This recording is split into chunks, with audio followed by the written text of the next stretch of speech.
If you've ever wondered what it was like spending time with the extraordinary wild stallion Blue Zeus in the wild, then this episode of Freedom for Wild Horses is for you.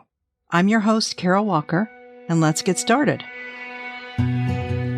Welcome to the Freedom for Wild Horses podcast, the place to find out about wild horses in the American West and what you can do to help them stay wild and free.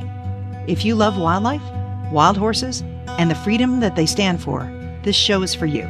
I'm your host, Carol Walker. Let's get started. I was driving on Crooks Gap Road through Arapaho Creek one fall morning looking for horses. I had been visiting this area for the past 4 years and had gotten to know several wild families of horses over time. But given that this area and the 5 herd management areas surrounding it made up over 700,000 acres of public land, there was always a good chance of encountering new families. Today I spotted a stallion who stood proudly with his head up, and as I drove closer, I saw that he was a blue roan with 4 tall stockings, wind knots in his long, luxurious mane, and a full, long forelock covering his eyes. His head was dark. This was the most beautiful horse I had ever seen. I quickly stopped and got out of my car with my camera and walked slowly toward he and his family, picking my way through the sagebrush. He turned to look at me, then walked toward his family. There were 3 mares, one a gorgeous black and white pinto with a foal whose markings almost matched hers, a sorrel mare with a red pinto filly, and a dappled gray mare with a lighter pinto filly. They all started moving with the stallion in the lead and the family following him. I was utterly enchanted by this gorgeous stallion and his family and hoped to see them again soon. The next morning, I was out before dawn, and I found the stallion and his family near the same area that I had seen him yesterday. His stockings seemed to glow in the dawn light as he trotted toward me on alert.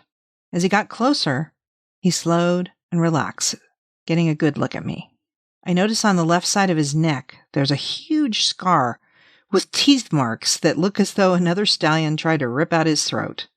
From this and the scars that show up clearly on his roan coat, he's a warrior. But now he keeps his family away from other horses. His family is more relaxed than they were yesterday also, and they graze peacefully as I sit and watch. I learned from my friend Angelique, who's known him since he was a young bachelor, that his name's Blue Zeus. As I left that day for home, I hoped I would see him again the next year. One of the most rewarding things about visiting the places that wild horses live is getting to know their habits and their families over time. The next year, in May, it was quite cold, and I spotted Blue Zeus and his family on a slope, with most of the family taking a nap out of the wind. He saw me and approached and relaxed as he got closer. There were some new foals sleeping, and I did not want to disturb them, so I spent some time just gazing at Blue Zeus, and he watched me back. My next trip, later in the year, I found the whole family at a waterhole, and they had finished drinking, and the sorrel mare Gaia was mutually grooming her yearling Delilah, head to tail, getting at all those itchy spots. Nike, the black and white pinto mare, and her yearling colt, Zephyr, were also grooming each other. It was a very peaceful scene there beside the waterhole with the green grass and the birds making the only sounds. Blue Zeus, always the protector, stood watch over his family. When I next visited in September, I got a glimpse of Blue Zeus going up over a rise, and I followed them. They were walking quickly in a line like they had somewhere to be. They finally stopped in front of a stunning rock formation I used as a landmark in my travels, and Juno, the blue roan filly, began to nurse from Nike, and Flora, the pinto filly, began to nurse from her mother, the dappled gray mare Iris. Blue Zeus moved between me and his family and seemed to be setting a boundary with me at a distance he was comfortable with.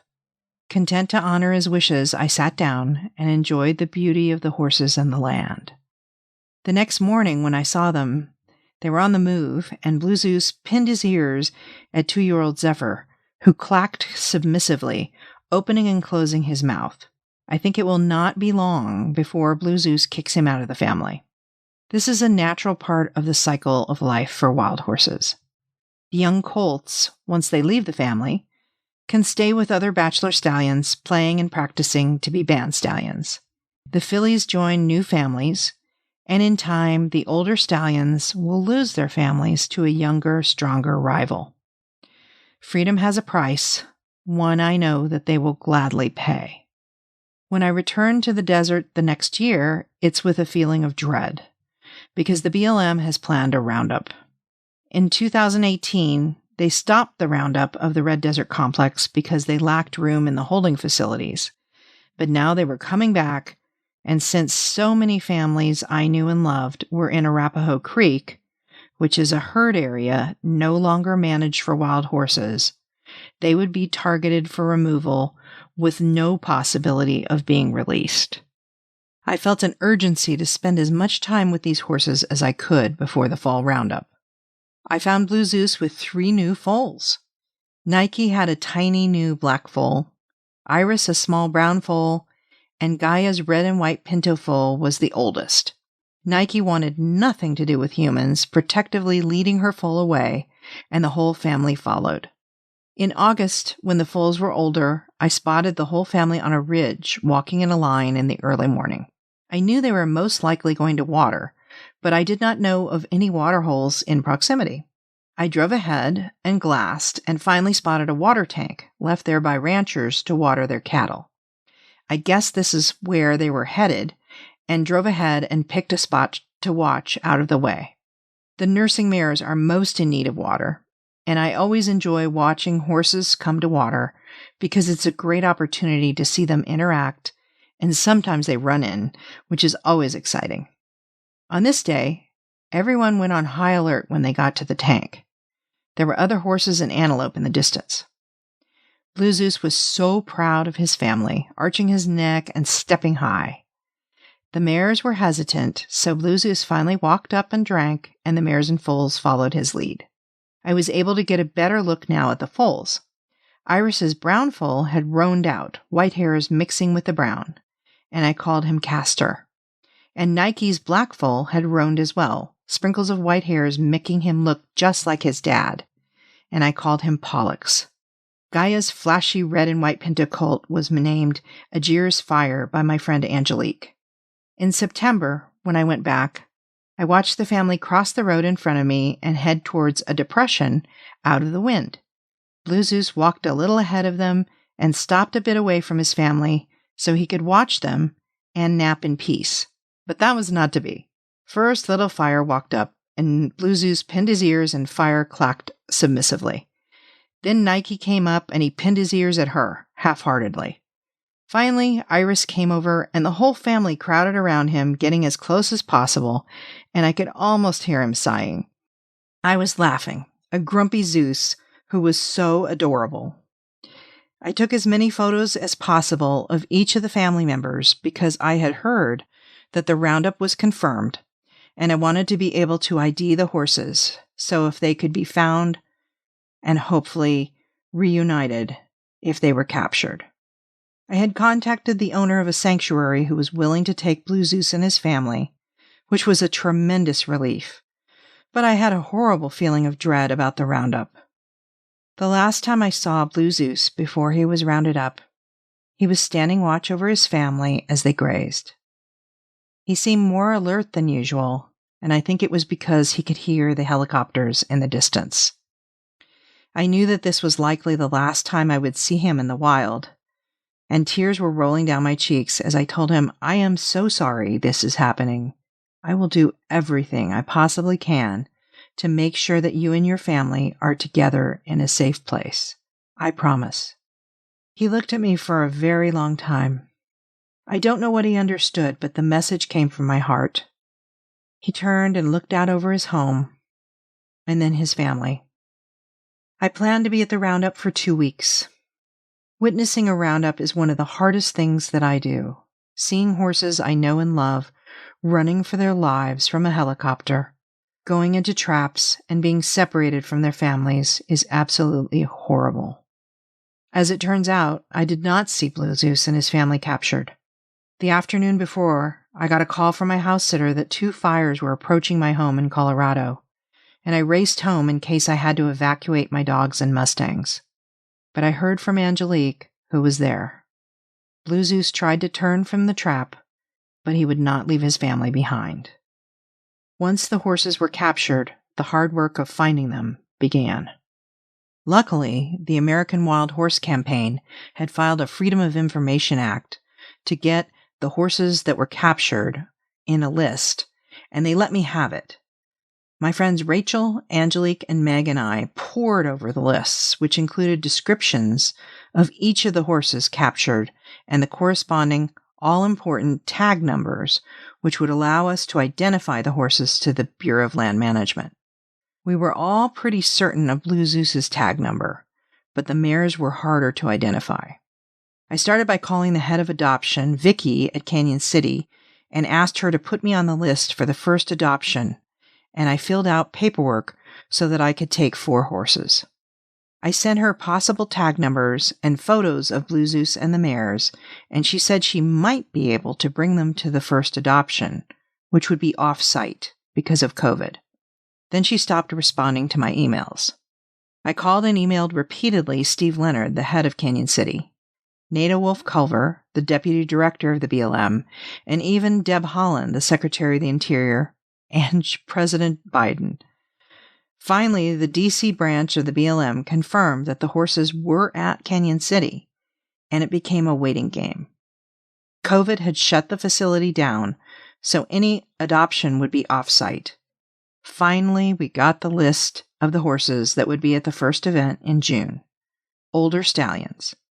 Blue Zeus's tag number was on the list. When I saw him in a pen with 4 other stallions at the adoption, I felt such a tremendous sense of relief. It had been almost a year since the roundup. There were very few people there, and the sanctuary owner was able to adopt him with no competing bids. I sat in my car and cried after he and 3 other stallions I knew and loved headed toward the sanctuary. Then in August, the BLM finally allowed a small group of people to go into the facility at Canyon City. My primary purpose was to find Blue Zeus's mares. As we entered the facility, the muck and mud was ankle deep from recent rains. There was some hay spread in a line in each pen, but it seemed like not nearly enough for all the horses, who mostly looked pretty thin. I was in the groups to visit the mare pen, but there were hundreds of mares, and as we walked into the 5th pen with the terrified horses running away, I felt despair. What if I could not find them? Seeing these horses in these conditions, when I had last seen them so beautiful and free, was soul-destroying. Finally, in the last pen we visited, there they were. Iris had a red pinto foal, and Gaia had a blue roan foal. Nike, who had had a foal every year, had no foal. I had a feeling she had lost it. And the yearlings Juno and Flora were there too, and they were all together. I started talking to them, telling them they would be out of there soon. They were on alert, so I sat on a large pile of manure quietly, so they would not run while I looked through my binoculars to get their tag numbers that hung around their necks. My hands were shaking, but I was able to write down each one finally. They were going to get out of this horrible place. And yet, how many were going to be left behind? I could not think about that. The mares ended up going to the sanctuary in 2 groups. The first was Nike and Flora and Juno, and then next the mares with foals, because the BLM insisted on gelding any foal that was a boy before they left, even if it was only 3 months old. Blue Zeus and the other former stallions were already at the sanctuary. I flew in to be there on the big day when he would rejoin his family. I sat on a rise and watched him trot out of an enclosure, stepping high, white socks flashing as he turned and went to his family. He greeted them and then headed out across the pasture with all of them following him in a line. After everyone else had left the pasture, I watched Blue Zeus looking out over his family once again. He walked over toward me and stopped, and we gazed at each other. I thought about the last time I had seen him in Arapaho Creek, 2 days before he had been captured, and had made a promise to him that I would do everything I could to see him safe and reunited with his family. A promise finally kept. We stayed together for a few minutes, and I felt that he understood. Some might call this a happy ending. I would call it bittersweet. It is true that unlike the vast majority of wild horses that are rounded up and removed from their homes, Blue Zeus would be able to live out his life with most of his family. But never again would he be free to roam hundreds of thousands of acres in a land he knew so well, free as the wind to move and explore, or to sire foals and teach them to live in this wild place and to carry on his legacy. In closing, I'm going to read you the introduction in my book, Blue Zeus, Legend of the Red Desert.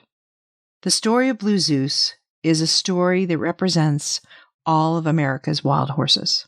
Pushed to the poorest of lands, having lost the 22 million acres that originally was home, wild horses face eradication and extinction from our own federal government, from the Bureau of Land Management, who is tasked with protecting and managing them on our public lands.